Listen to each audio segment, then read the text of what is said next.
All right, folks, today we have a 2004 Ford Escape. This is a front-wheel drive Ford Escape. Just to let you guys know, this is a 6-cylinder. It does have an aftermarket alarm on it.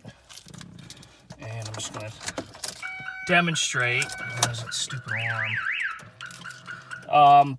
Why we're selling this one as a mechanic special. So it needs an alternator.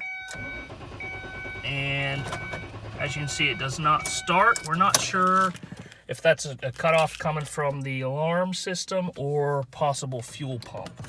So anyway, that's kind of the issues with the vehicle. So right now we're just gonna give you guys a quick look around the car, check it out. Let's step back here. All right. And here, of course, is a look at the motor. Now, we did have this car running and driving no problem, and then the alternator went, and that kind of precipitated all the other issues, so we're not sure if it's just something with the alarm or whatnot. But there it is, folks. As you can see, it's an Escape XLT, front-wheel drive, and let's get the mileage on it real quick.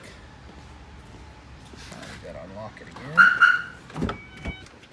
All right, and it's got 132,215 on the clock. All right, so that's the exterior. Let's take a look at the interior real quick.